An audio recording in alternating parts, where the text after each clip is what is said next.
네 해탄 고다인 color 흔들은 바람이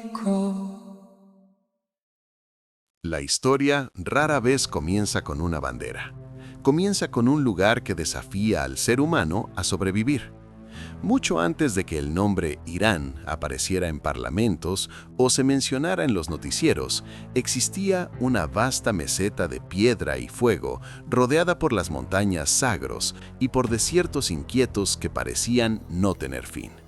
Una tierra demasiado dura para ser ignorada y demasiado estratégica para ser dejada en paz.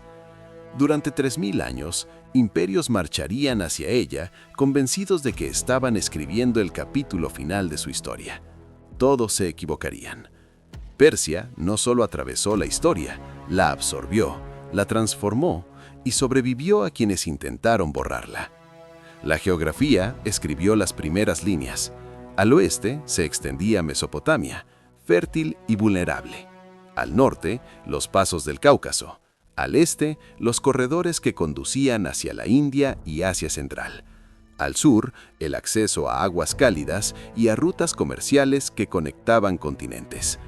La meseta iraní no era generosa, pero estaba en el centro. Y en la historia, el centro nunca es un lugar seguro.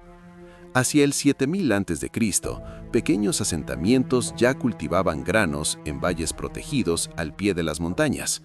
Siglos después, en el cuarto milenio antes de Cristo, ciudades elamitas como Susa prosperaban, construyendo templos, comerciando con regiones lejanas y registrando su existencia en sistemas de escritura que todavía desafían a los lingüistas modernos. La civilización aquí no fue prestada, nació en paralelo a las primeras ciudades de Mesopotamia. Pero el rasgo más profundo de Persia nunca fue simplemente sobrevivir, fue transformarse. Hacia el segundo milenio antes de Cristo, tribus indoiranias comenzaron a cruzar la meseta. No eran un solo pueblo, eran clanes, guerreros, pastores y narradores de historias. Trajeron caballos, trajeron carros de guerra, trajeron nuevas lenguas y algo aún más poderoso, una nueva forma de pensar el universo. De esas corrientes culturales surgiría un profeta. Entre aproximadamente 1200 y 600 a.C., un hombre conocido como Zaratustra presentó una idea radical. Para él, el universo no era simplemente caos, era un campo de batalla moral. De un lado, la verdad y la luz, del otro, la mentira y la oscuridad. Y por primera vez, la elección humana se volvía central. Cada individuo importaba, cada decisión importaba. La historia dejaba de ser solo sobre reyes, pasaba a ser también sobre conciencia. Esa tensión moral resonaría durante milenios. En el siglo VII a.C., los medos formaron un reino lo suficientemente fuerte como para desafiar al poderoso imperio asirio. En 612 a.C., la ciudad de Nínive cayó. Fue un momento decisivo, pero no el clímax, porque pocas décadas después aparecería un líder que cambiaría el rumbo de la historia. Ciro el Grande, nacido entre 590 y 580 a.C., rodeado de leyendas sobre profecías y supuestos intentos de asesinato durante su infancia. Pero Ciro entendía algo que muchos conquistadores nunca comprendieron. La fuerza conquista territorios, pero la legitimidad conquista lealtad. En 539 a.C., sus ejércitos llegaron a Babilonia, pero la ciudad no fue destruida, fue ocupada. Ciro entró no como un conquistador brutal, sino como un restaurador.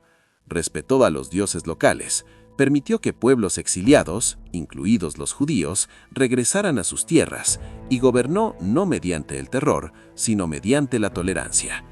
El imperio que surgiría de ese momento cambiaría el mundo. El imperio aqueménida se extendía desde Anatolia hasta el río Indo, desde Asia Central hasta Egipto. Era el imperio más grande que el mundo había visto hasta entonces. Pero su poder no provenía solo de las armas, provenía de la organización, satrapías administrativas, un sistema estandarizado de impuestos y caminos reales que atravesaban miles de kilómetros. Persia había inventado algo nuevo, un imperio capaz de funcionar a gran escala. Pero toda grandeza despierta oposición. En 490 a.C. y nuevamente en 480 a.C., fuerzas persas se enfrentaron a las ciudades-estado griegas en ascensos: Maratón, Termópilas, Salamina, nombres que en muchos libros occidentales se cuentan casi siempre desde una sola perspectiva.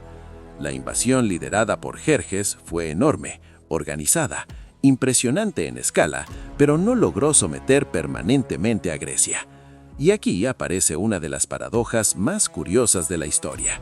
Aunque Persia era más grande y más poderosa, el imperio persa sería recordado en Occidente como el otro, el enemigo en la narrativa de otra civilización.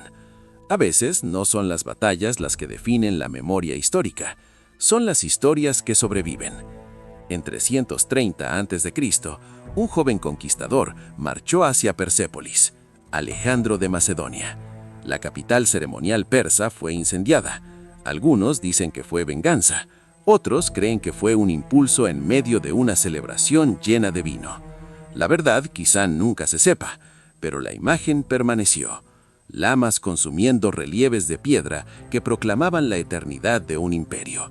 La dinastía aqueménida llegó a su fin, pero Persia no. Se transformó nuevamente, primero bajo los seleucidas, luego, en el siglo III a.C., bajo los partos, maestros de la guerra de caballería. Fue bajo su dominio cuando Roma encontró un adversario inesperado. En 53 a.C., en la batalla de Carrae, el poderoso ejército romano sufrió una derrota humillante. Roma había encontrado un rival que no podía dominar con facilidad. Esto no era el fin de Persia, era adaptación. En el año 224 después de Cristo surgió el Imperio Sasánida, acompañado por un intento consciente de revivir la identidad persa y las tradiciones del zoroastrismo. Durante 4 siglos, los sasánidas enfrentaron a Roma y luego a Bizancio en guerras constantes, conflictos que drenaron recursos, agotaron poblaciones y debilitaron a gigantes. Fue en ese momento de desgaste que apareció una nueva fuerza en el siglo VII, ejércitos árabes unificados bajo la bandera del Islam. En 651 después de Cristo, el último Shah sasánida cayó. Una vez más, parecía que Persia había desaparecido de la historia, pero otra vez ocurrió algo inesperado.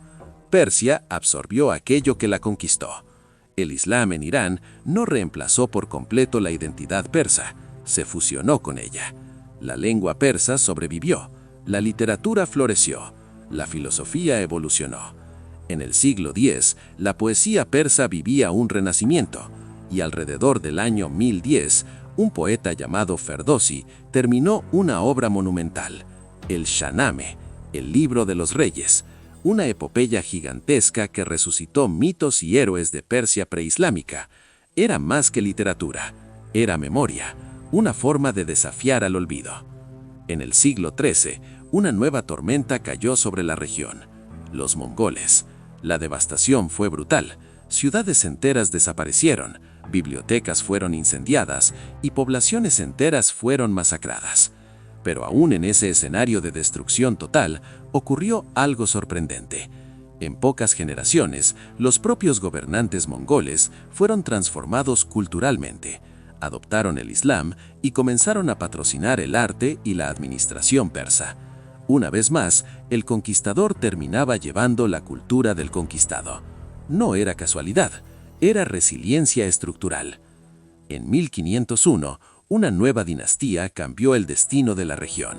Los safávides establecieron el chiismo duodecimal como religión oficial del Estado, una decisión religiosa, pero también profundamente política, que diferenciaba a Persia de sus rivales sunitas, especialmente el poderoso Imperio Otomano.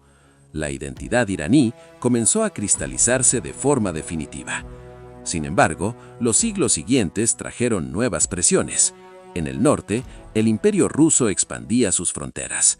En el sur, el Imperio británico buscaba influencia estratégica. Territorios se perdieron, tratados fueron impuestos, y entonces llegó algo que lo cambiaría todo: el petróleo. A comienzos del siglo XX, el petróleo transformó a Persia en una pieza central del tablero geopolítico mundial. En 1906, una revolución constitucional exigió límites al poder de la monarquía. Era un eco moderno de una antigua tensión: autoridad contra legitimidad. En 1953, esa tensión estalló nuevamente cuando el primer ministro, Mohammad Mossadegh, nacionalizó el petróleo. La reacción fue rápida. Un golpe respaldado por la CIA y el MI6 lo removió del poder, y el Shah regresó fortalecido, aunque el costo fue profundo. En las décadas siguientes, el Shah Mohammad Reza Pahlavi impulsó una modernización acelerada. Las ciudades crecieron, surgieron infraestructuras, pero para muchos parecía que algo esencial se estaba perdiendo: tradición, identidad, soberanía cultural. La tensión crecía, hasta que en 1979 llegó la explosión. Millones salieron a las calles. La revolución iraní derribó la monarquía, y después